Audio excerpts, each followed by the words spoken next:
Muy buenas tardes a todos. Como bien decía el doctor Johnny Parra, los grandes desafíos que tenemos, la tuberculosis y el VIH para la región de Chiriquí sigue siendo importante, al igual que la tuberculosis en las áreas urbanos y urbanos marginales y los grandes desafíos con los pacientes que hacen resistencias a drogas de primera línea. Nuestra provincia, con un poco menos de 500.000 de habitantes, cuenta actualmente con centros de lecturas en Tierras Altas, en Tolega, tenemos centros de lecturas en Toledo por parte del Ministerio de Salud y 3 centros de lectura por parte de la Caja de Seguro Social en la red primaria. Además de eso, contamos con equipos de GeneXpert en los 2 hospitales de David, que es la capital de la provincia, y un GeneXpert más en la región comarcal, pero que está en el hospital de San Félix, que también apoya la red. Como bien decía Amador, nuestra provincia está en frontera y tenemos el segundo punto de entrada al país más importante, que es Paso Canoas. Tenemos una migración internacional y también tenemos una migración desde las áreas de la comarca Nove Buglé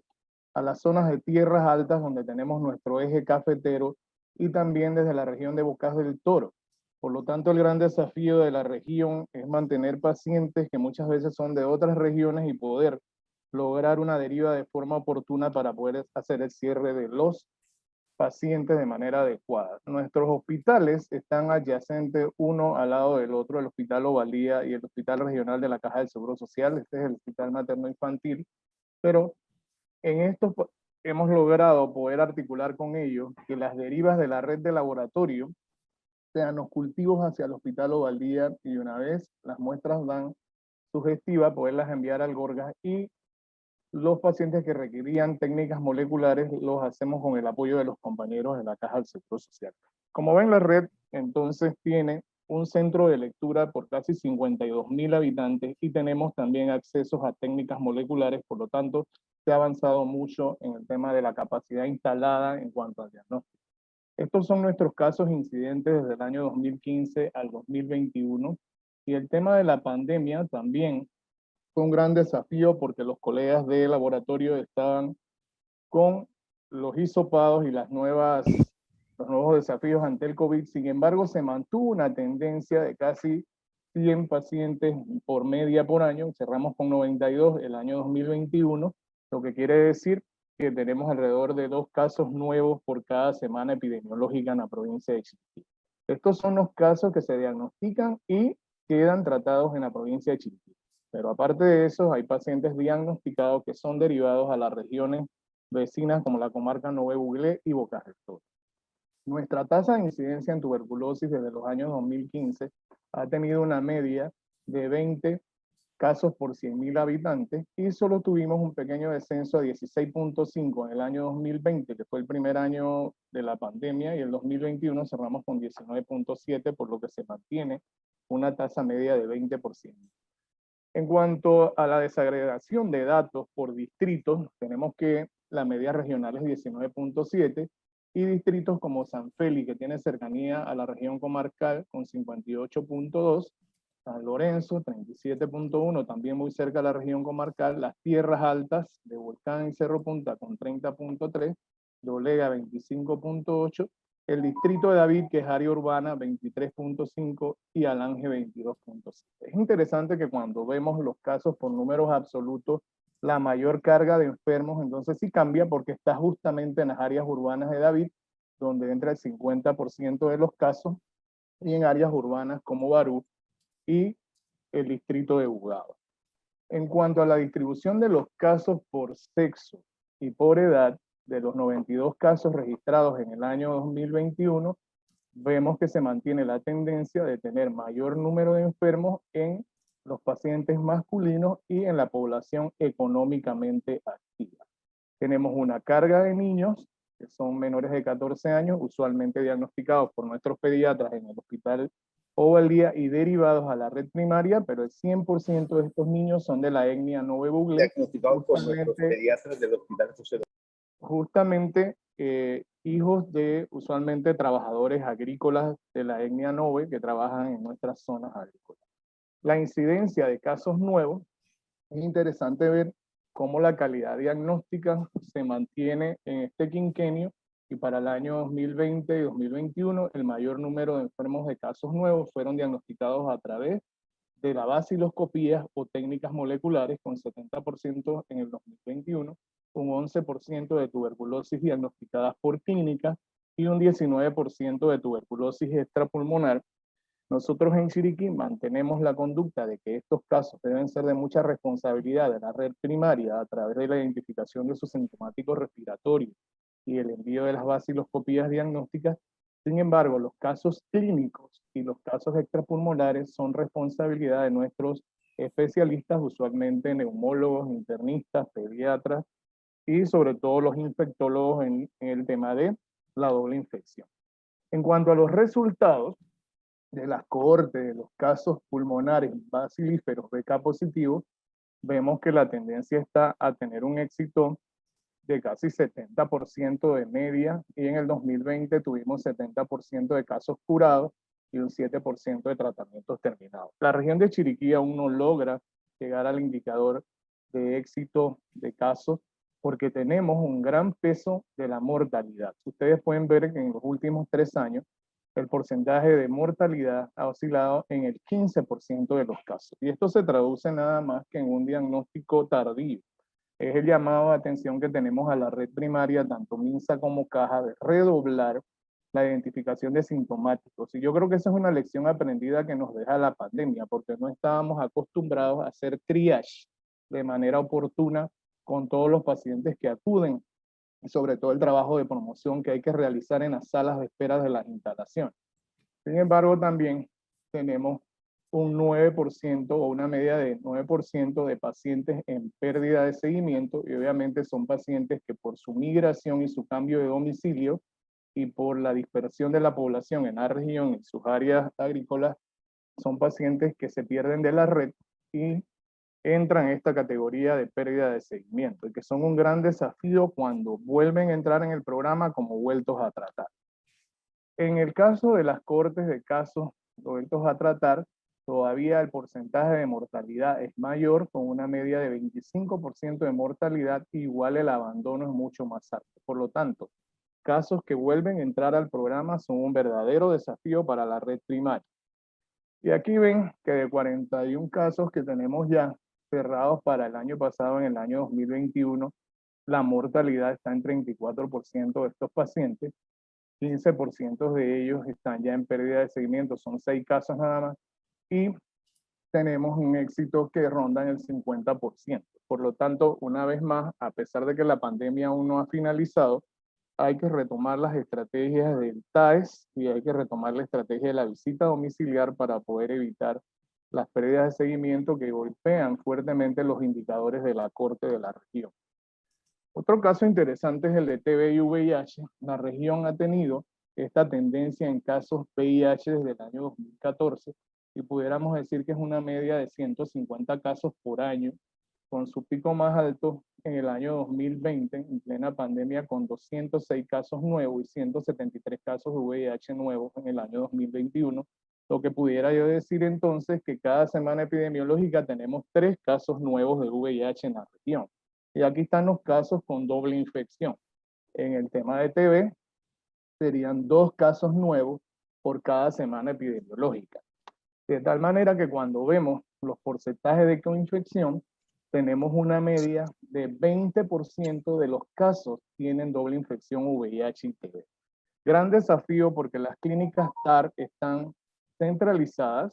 en la ciudad de David y el programa de TB está desconcentrado en la red primaria. Por lo tanto, pacientes que muchas veces no se conocen en los niveles locales como VIH, cuando tienen doble infección, los compañeros del nivel local tienen el gran desafío entonces de entrar en la doble consejería para mejorar la adherencia en ambas terapias. Y uno de los ejemplos de por qué la TB y el VIH sigue siendo un gran desafío en la provincia de Chiriquí es esta casuística del año 2021, donde tenemos 20 casos con doble infección documentados. De ellos hay 18 en áreas urbanas y hay uno en San Félix y uno en Boquete, para un total de 20 casos con doble infección. 11 aún están en tratamiento, sin embargo ya hay 7 pacientes muertos, lo que implica la alta letalidad en pacientes con VIH y TB. y una pérdida de seguimiento de 2 casos. Nosotros también teníamos el reto de iniciar la terapia preventiva con isoniazida y ya este año se hicieron los acuerdos e iniciamos el 24 de enero a dar la terapia preventiva con isoniazida, dando cumplimiento a lo que está normado en nuestras normas nacionales, independientemente de qué tiempo lleva el paciente diagnosticado con VIH, de qué carga viral tenga o qué CD4 tenga. Y esos son acuerdos que hemos hecho con los 2 infectólogos que trabajan en la región. Estamos iniciando esa terapia y esperamos tener un impacto en los próximos años en esta población doblemente infectada. El otro gran tema y desafío son los privados de libertad. La cárcel pública de David fue diseñada hace algunos años con una estructura nueva en el distrito de David, en la capital de la provincia, y era una cárcel diseñada para alrededor de 900 privados de libertad, pero está doblada su capacidad con casi 1.800 privados de libertad actualmente. Nosotros afortunadamente tenemos un equipo básico que trabaja de lunes a viernes, que cuenta con médico general, enfermeras y técnicos, y logramos poder dar el tratamiento supervisado dentro de la cárcel pública y además garantizar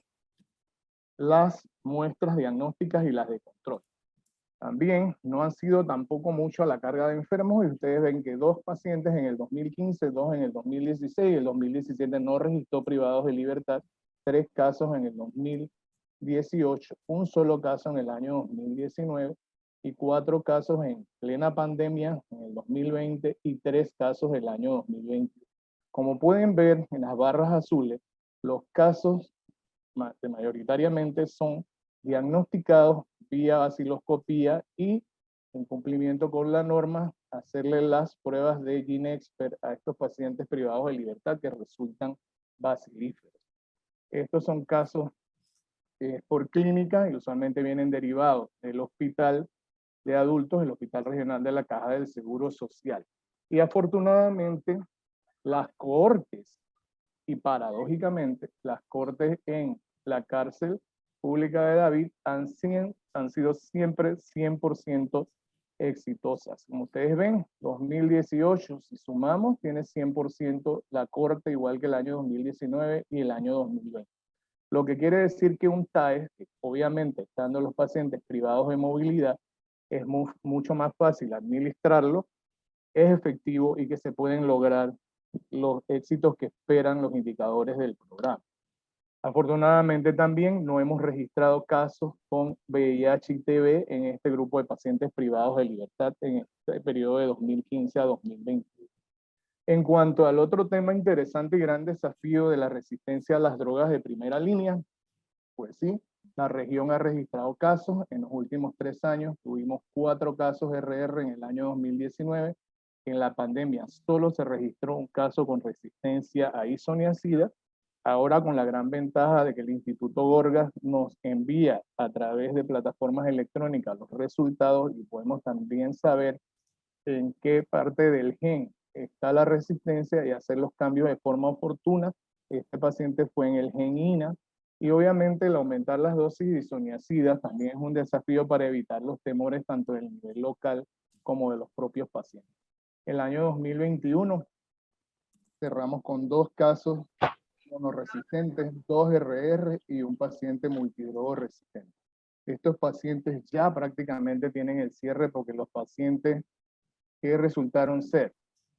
MDR ha hecho un abandono, un paciente con connotaciones sociales del área urbana de David y que perdió su seguimiento. Y tenemos 2 pacientes fallecidos y 2 pacientes en abandono.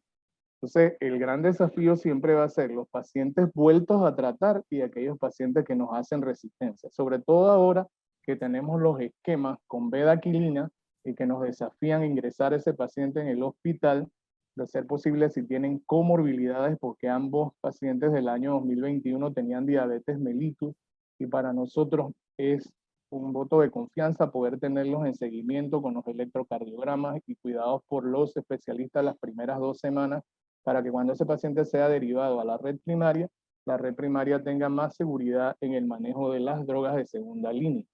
La otra situación especial que se ha tenido en pandemia es lograr el envío de las muestras al Instituto Gorgas, que se hace una vez por semana y que desafía también por los recursos de transporte. En cuanto a las cortes de estos grupos resistentes, lo que les decía es que este paciente el año 2020 de Legenina terminó su tratamiento exitosamente, pero tenemos ya 2 fallecidos en el año 2001, ambos con comorbilidades, una paciente adulta mayor, casi 80 años, y un paciente menor de 40 años, pero ambos con diabetes mellitus, y 3 pacientes con resistencias a INH. Entonces, yo quisiera cerrar esta presentación más que todo con conclusiones con un FODA, porque en realidad son los desafíos y los retos que tenemos ante estos nuevos escenarios. Y la gran amenaza es que la pandemia aún oficialmente no ha terminado. Y los equipos de salud han tenido que reorganizarse para hacer el trabajo de periferia. Pero aún así, la pandemia también nos deja muchas lecciones aprendidas. Y uno de los equipos de protección que debiéramos tener siempre, tanto en los pacientes con tuberculosis como con el personal de la red primaria que los atiende. Y también la estructura que se hizo de hacer triage en búsqueda de pacientes COVID, que es una estrategia que funciona perfectamente también para identificar sintomáticos respiratorios. Y lo que aún más, vamos más allá, es ese tema de la trazabilidad, que el programa de tuberculosis ha tenido esa debilidad de poder estructurar visitas domiciliarias en las primeras 2 semanas de hecho el diagnóstico, para poder identificar contactos, sobre todo en niños menores de 5 años para instalar la terapia preventiva, en los pacientes inasistentes, o en poder lograr que el núcleo familiar dé soporte a ese paciente o identificar algunos apoyos comunitarios.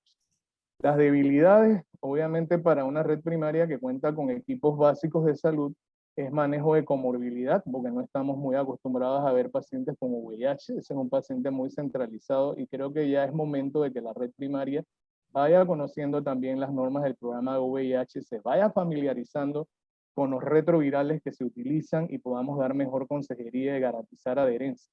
Y obviamente un gran desafío es lograr que esos pacientes que retornan al programa puedan completar sus esquemas de tratamiento.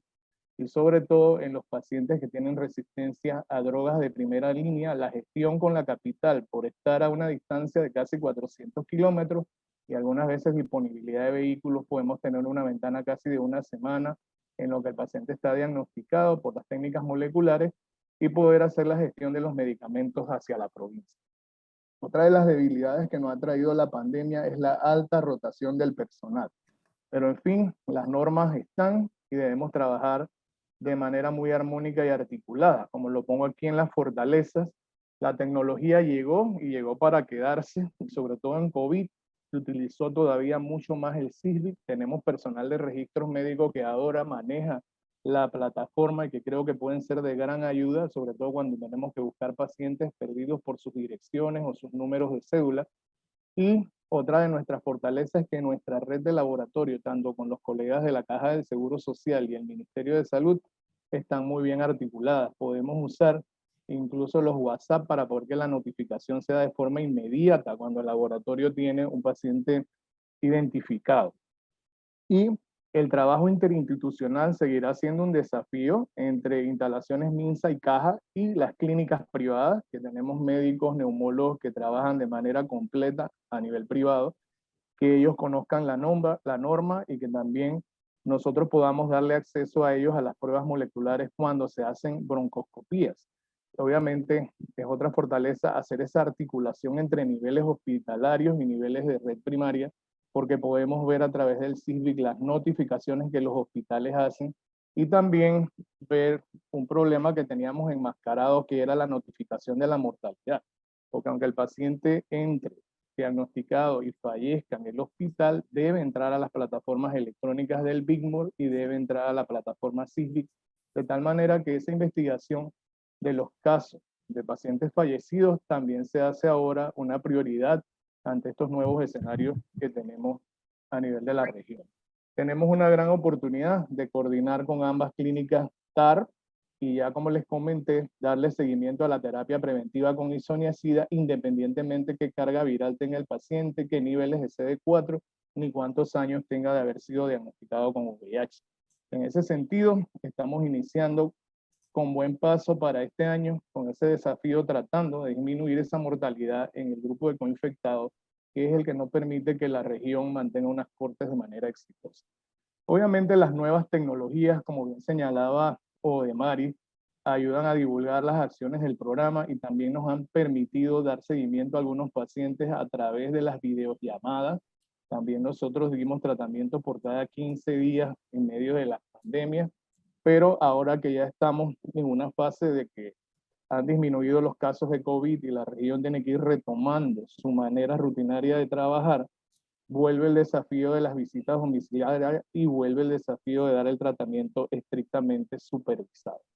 Estos datos que ahora también tenemos a través del CISVIC Plus y que también con el SAP nos permite tener de manera oportuna la información, nos puede ayudar con los gestores de la red sanitaria a tomar mejores decisiones y también poder socializar con la comunidad cuál es la situación del programa, como lo tenemos que hacer esta semana en virtud de la celebración del 24 de marzo, que es el Día Mundial de la Tuberculosis. Con esto finalizo la presentación de la región de Chiriquí.